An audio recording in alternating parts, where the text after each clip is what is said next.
Welcome back to the Paranormal Girl podcast. I am your host, Kristen. We are breaking season 6 guest ground with a very cool one today. Tombstone is a wildly haunted city with a long, intense, and often violent history. Familiar ghosts roam its streets, its businesses, and its homes. It's actually hard to think of even 1 inch of Tombstone that doesn't have a story to tell or a phantom to find. History, though, doesn't reside simply in a textbook somewhere. For cities like Tombstone, its past characters and events are alive and well, even in the present day. And that should not surprise. It is the town too tough to die, after all. Today's guest knows his local haunts very well, and he joins us to discuss Tombstone's legendary people and its haunted history. Before we get to this awesome chat, let's do a word from today's sponsor. The Premier League is back in action, so it's only right we partner with the premier men's grooming company, Manscaped. A class above the rest, Manscaped also focuses on their off-ball movement with their Beard Hedger Pro Kit. Manscaped is known for their elite ball skills, but with the Beard Hedger, they are helping people notice that pretty face too. So, whether you're Lionel Messi down south or just focusing on looking sharp like Ronaldo, you can get the best men's grooming products at manscaped.com and get 20% off plus free delivery with the code PNG at checkout. You can make playing the game of a good grooming routine look easy with the Beard Hedger Face Trimmer. Because it does make it just that easy. The Beard Hedger is the juggernaut of fixing faces. This waterproof, cordless trimmer has a rotary wheel that gives you 20 hair cutting lengths, all with 1 guard. So no more messy drawers, no more extra add-ons. With 20 lengths, it has never been so easy to find your signature beard look and maintain it just how you like it. Its titanium-coated T-blade is tough on hair, yet smooth on your skin, leading to single-stroke efficiency. You hear that? Score, dudes. Score. Kick this one right in the net. Make the crowds roar. And get 20% off and free delivery with the code PNG at manscaped.com. That's 20% off with free delivery at manscaped.com and use code PNG. Celebrate a new season of the beautiful game with your newly beautiful face. Bruce Burnett is a marketing and social media manager for the city of Tombstone. He is also the creator of the Tombstone Wild West Paracon.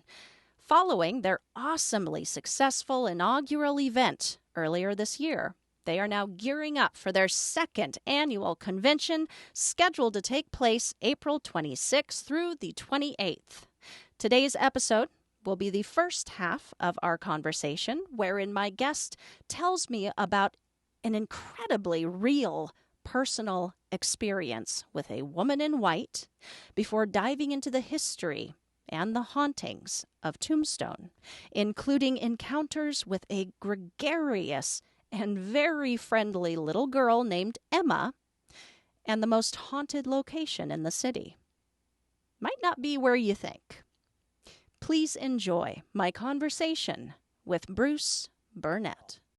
I got into the paranormal. My very first experience with the paranormal was at a party at my brother's house. I was 16 years old. Like I said earlier, I lived in Southern California. My brother lived in Fullerton, California, in Orange County. And I went to a party at his house, and he was the only apartment at the top of these stairs. And I'm walking up the stairs, and, I'm 16. Any woman I see, I'm thinking is fair game for me, which I was better looking when I was younger, but I see a girl come out the door from his apartment and doesn't look I mean, it was kind of, when I look back on it, it's kind of weirdly spiritual seeming now because she was in a white dress and had blonde hair, but she didn't look ghostly at all. She walked past me on the stairs. I walked by and I'm looking like this. And I'm like, oh my God, I got to find out who that girl is. And, it's like a 2-bedroom apartment. There's like maybe 20 people total. I'm like, I can find out for sure. And I go in, I start asking people, who was that girl? And everyone says, I don't know. I didn't see her. I'm like, you must have seen this girl. You cannot have not seen her. She didn't look at, all of my brother's friends were older than me. This girl was more like my age. I'm like, you had to have seen the girl in the white dress. Everyone is in there in black t-shirts and stuff. I'm like, how could you not have seen? And so I asked around. My brother lived with a gal who was very, she read tarot cards and stuff like that. And her name was not Linda. It was Lenda. And I remember she was just a little off kilter all the time. She was very spiritually minded. And I suddenly, 2 of my other friends come in, and they come in and they walk straight up to me and they go, Bruce, who is that girl that we saw? And I go, oh, did you see her down by, because this was like 3 or 4 minutes after I came in. I go, did you see her down by the parking lot? And they go, she just walked out the door just now, like 5 seconds ago. And I'm like, oh no, she did not just walk out the door, because I saw her walk out the door like 5 minutes ago. And they're like, no, she literally just walked down the stairs. And finally I asked this gal Linda about it, and she's like all ethereal. And she's like, oh, that's Kathy, or whatever the name was. And I go, who's that? And she goes, oh, she died back in the 50s in a car accident. And I'm like, no, this is a girl that just walked down the stairs. She goes, oh no. And she looks at me and she goes, white dress, blonde hair. And I'm like, yes. And she goes, I see her all the time walking. She goes, I see her almost every time I come up the stairs. And I'm like, and I had been to their house before, and I'm like, I've never seen her before. But apparently she showed me a newspaper clipping she had, and this gal had lived with her mother, and then she was sneaking out to go on something, and she was going downstairs to meet her boyfriend or whatever, and they were killed in a car accident. And so, like a residual spirit, she always does exactly the same thing every time. She never has any interaction with anyone or anything like that. But that was my kickoff to the paranormal. Wow. So she was residual. She was so clear. She was so clear to Yeah. you. Like, she looked real. Oh, she was not like, I'm telling you. Now, granted, I was 16. I was probably stoned. So let's get that out of the way. I was probably high. But just so you know, I have 33 years sober now, but it wasn't always that way. But I think that it just looked like a person to me. It wasn't ethereal. There was no see-through. It was no apparition. And we have a couple spirits like that in town here as well, where they don't. A lot of times people are like, oh, I saw a black shadow figure, or I saw this, or I saw that. I'll tell you about it later. That we have an apparition that looks like a guy in 1880s wear that walks, same as with her, walks from one place to another place, does the same thing every time. So. Wow. Are you especially sensitive to seeing this kind of stuff? No, I can answer. We had a gal. We spoke a little bit about this before the show, but we have a gal that used to own a place right on historic Allen Street called Sisters Paranormal, and my wife is 1,000% skeptic, like 1,000%. When we had the Paracon, she ordered a shirt that said "Token Skeptic" on it. And she will walk around town. Everyone else is like wearing all these ghoulie, ghost hunting shirts. And she's got this shirt that says Token Skeptic. And And so I am not very sensitive, but this girl from Three Sisters or Two Sisters Paranormal, she looks at my wife one time. My wife is buying a purse. She had a store too, and the gal looks at my wife, goes, "Oh," she goes, "You are very sensitive. You are very sensitive." My wife goes, "No, I'm 1,000% skeptic of all that ghosty crap." And she goes, "Just because you're a skeptic doesn't mean you're not sensitive."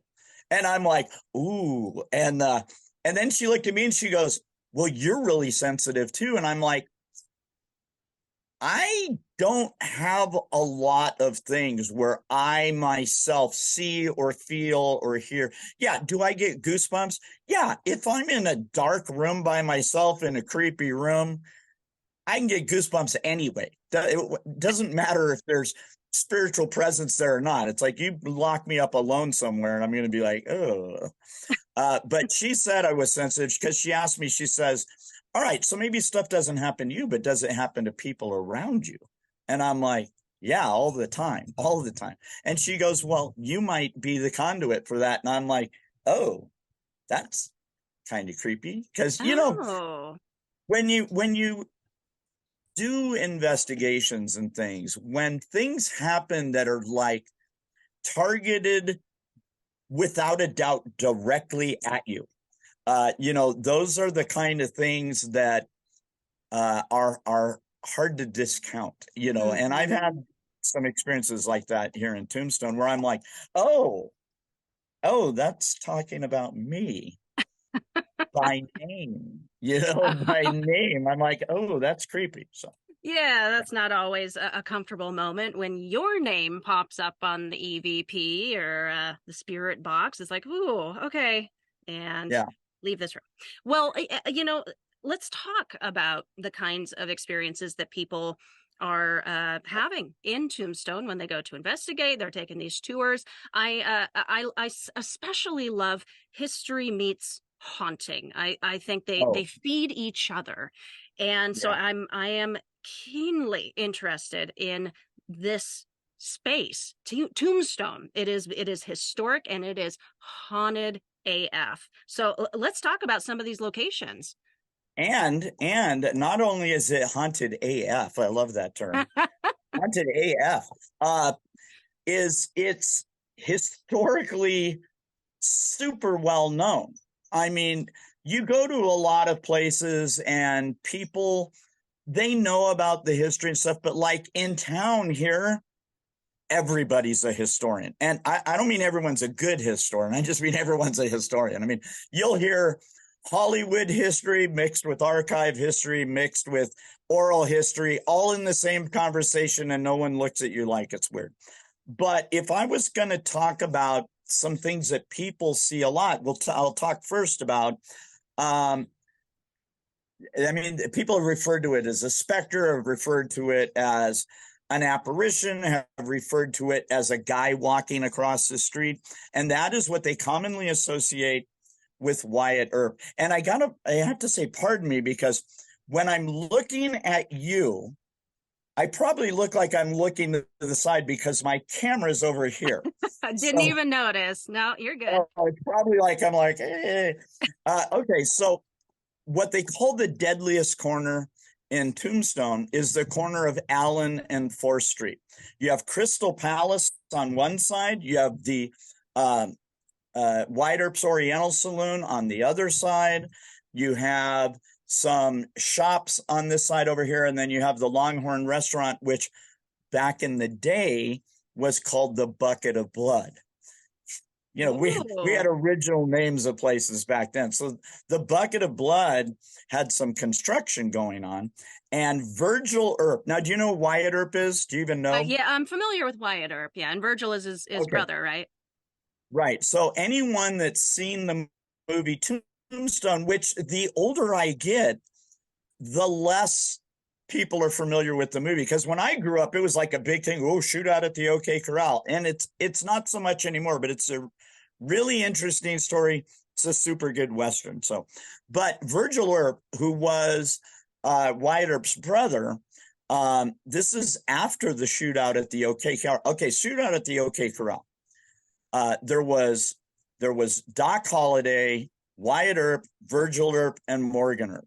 And then on the Cowboy side, there was Tom and Frank McClowry, Billy Claiborne, Ike Clanton, Billy Clanton. Now, Ike Clanton didn't have a gun, and neither did Billy Claiborne. So they ran, which actually saved their lives. And then this gunfight ensues. And, you know, you always hear the Western gunfights. It's like you're going to line up on the street and they're 30 feet apart and they go like this. They pull the gun and they shoot. Not like that. These guys were like 4 and 5 feet apart. They were close to each other. There was a couple of them that were different distances, but I don't know how anybody missed anybody. I mean, I'm not like a great shot or anything, but I'm like, there's a body like 4 feet in front of you. You know, any kid that's good at fallout or something can hit something that close. But anyway, 30 shots in 30 seconds. Everybody took a bullet except Wyatt Earp. I mean, everyone at least got injured. Doc Holliday had the least serious injury, just barely got clipped on the side. But as a comeback to that, because all these Cowboy guys, they all got killed. The ones that stayed there, they all died. And so the other Cowboy faction, which was kind of I've heard them referred to as just cattle guys, and I've heard them referred to as the first crime syndicate in the West, you know, and all they did sell cattle. It wasn't always theirs, but they did sell cattle. Mm-hmm. And there was a lot of them. And so they went after Virgil Earp and they tried to assassinate him. And they fired from the bucket of blood as he was walking from Wyatt Earp's Oriental over to the Crystal Palace. And 2 shotgun blasts didn't kill him. Really maimed his shoulder. He never got the use of his arm again. You know, the quote from the movie was, the doctor's like, I think I'm going to have to cut off your arm. And he says, and he tells his wife, she says, oh, they might cut off your arm. And he goes, Sam Elliott plays him in the movie. He goes, I'll still have one arm to hold you with. And but people often see Virgil Earp walking from the one part of the street to the other. It's just across the street, but it's always the same guy in the same 1880s dress going on the same walk every single time. And I've even had a federal law enforcement officer who's very well trained at being observant say, I've seen him. And I'm like, come on, tell me, is it a ghost? And he goes, look, I'm not going to say it was a ghost. And he says, but I'm going to say I can't explain what I saw. Oh. He goes, because I was not that far from the corner. He walked across the street. 3 seconds later, I got to the edge of the corner where you can see like 70 yards and there's nowhere really to hide. And he goes, there was no one there. But he goes, my wife asked me when I told her the stories, she's like, have you been drinking? And he's like, no, I haven't. But that's a very and that's a right out in the middle of Allen Street thing that hundreds of tourists, maybe even thousands, have seen. Okay. Well, what would you say is the most haunted location? Like somebody's going to go in there and they are going to experience something. Shefflin Hall. Okay. So Shefflin Hall was Ed Shefflin was the guy that discovered silver in Tombstone. The story goes that he was working at Fort Huachuca Army base, and he was an Indian scout, but he was also a prospector, right? So when he wasn't being an Indian scout, he'd go out in the hills and try and find. And the guys at the fort said, you better be careful because it's all Apaches out there, and you're going to find some stones out there, but it's going to be your tombstone. And so he named his first claim, not his first mine, but his first claim, he named it the Tombstone. But his brother, his name was Ed Shefflin. and it was the largest silver strike in Arizona history. They took, I don't know the number, but it's like millions of dollars in 1880s money. So, I don't know, $1 billion now. I mean, a lot of silver. Mm-hmm. And his brother built this place called Shufflin Hall. This was the alternative to another place we'll talk about in a while, which is called the Birdcage Theater. If anyone was familiar with the location in Tombstone, like your listeners, it's probably the Birdcage, because they hold ghost tours there all the time. It's a thing there. It's voted on many top 10 lists, and I think it's mostly voted that way because more people go into it. Shufflin Hall is owned by the city. You can't just go in there and investigate. You can't like buy a ghost tour and go in there. On the other hand, I've been in there because when we have our Paracon, we invite some paranormal teams to help us. Ooh. And they normally help do the investigations for free, but we'll like put them up in hotel rooms and they get to investigate places they couldn't normally investigate and things like that. And so as a bonus for them helping us, we take them to both Boot Hill Graveyard at night, which you also can't really do, and Shufflin Hall. And this goes along to where we were talking about earlier, and I said it's weird when your name gets mentioned, right? So we have this spirit in Tombstone. I don't know if it's her actual name, but everybody calls her Emma, and she answers to Emma. And Emma sounds like she's about 8 or 9 or 10 years old. She's kind of precocious. She has no problem busting in on other conversations. And you always know when it's her. And it's the weirdest thing because Emma will talk to you in full sentences. And she has zero problem answering specific questions. I mean, it's really, wow. It's like that kind of thing where it's almost like you think there's some tech guy in the back with the thing and, talking through something to, to answer the questions. So this team called Get Out Paranormal was down in the basement. And they come up, and I'm up on the main floor, and it's a theater too. So there's a stage and all that. And they come up, and I'm like, how was it down? They're like, oh my God, we were talking to this little girl. And I'm like, oh, that's Emma. And they're like, oh yeah, we were talking to her, and she just was answering questions, and we had a whole thing with her for a long time. And I go, that's fantastic. I go, Emma was up here too, talking to somebody on the stage. I go, I don't know. Because I don't know how the spirit world works, but she was all over the place. And she's not always there. Sometimes she's at Boot Hill, sometimes she's at other locations in town. And the gal says, but we weren't able to talk to the male spirit. And I'm like, what male spirit? And she says, well, Emma said to specifically say hi to Bruce. And I'm like, oh. And I go, my name's Bruce. And they're like, oh, Emma said to say hi to you. And I'm like, oh. And, Bruce is not a super common name. I mean, I lived in LA County with 10 million people for 40 years. I never met a guy named Bruce.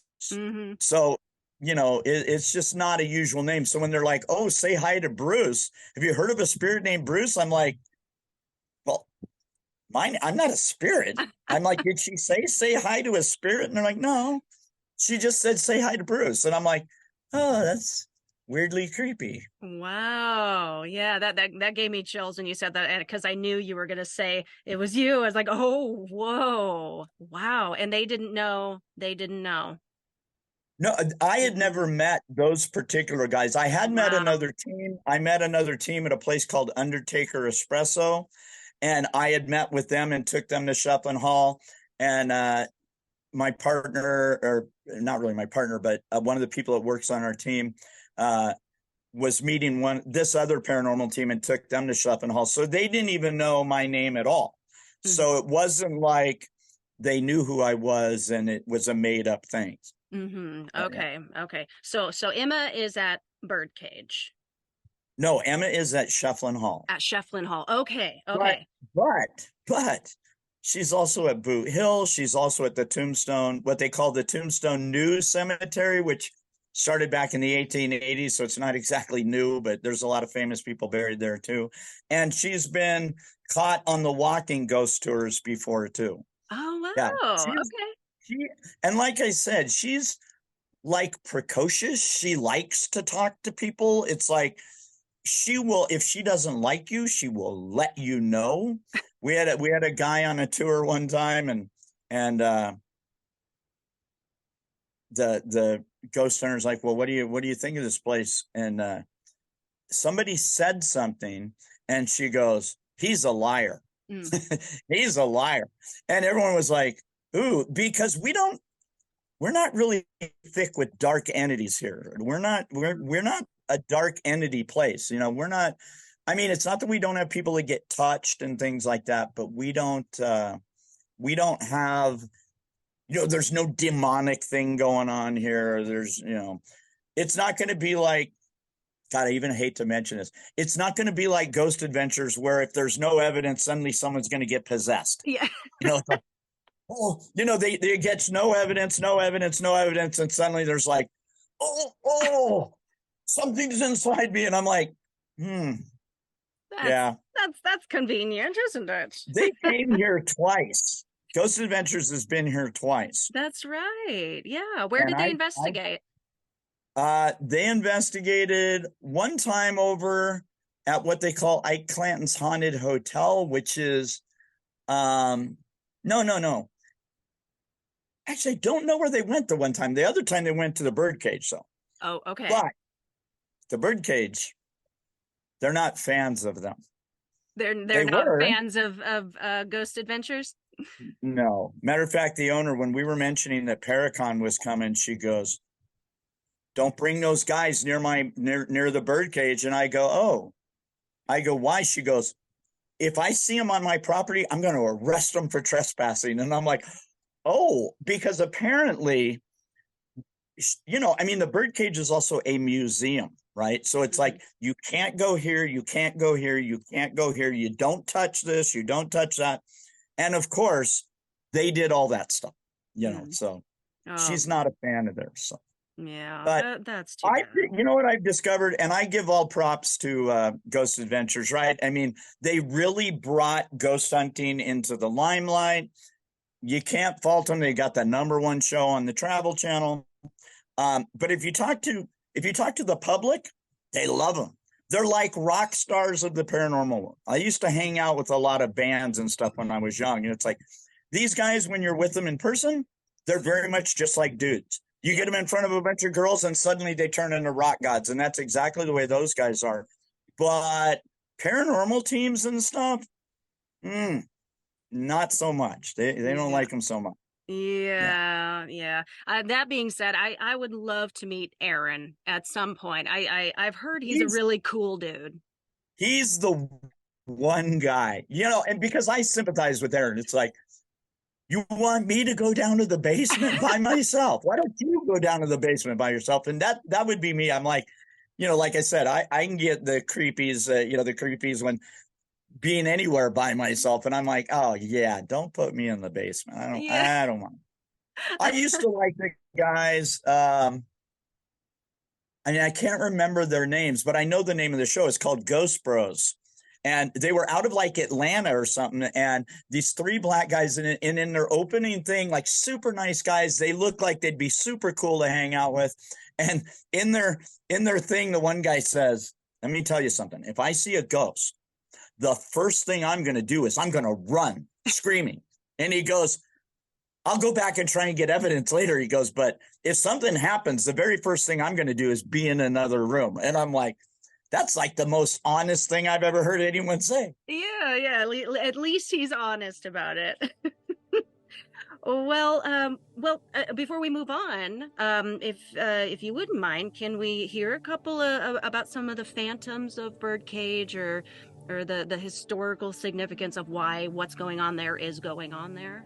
Catch the second part of my conversation with Bruce this Friday. We'll pick right up with the very historic, very haunted Birdcage Theater in just a couple of days.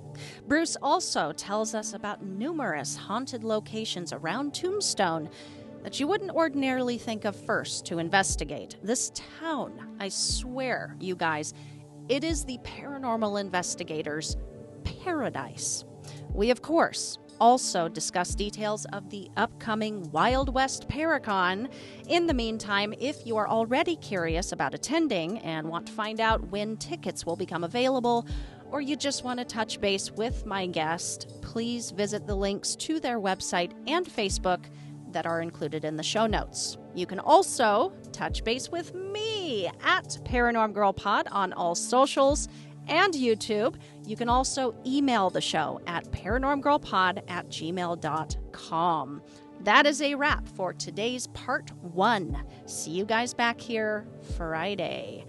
Until then, stay safe, keep the nightlight on, and sleep with one eye open.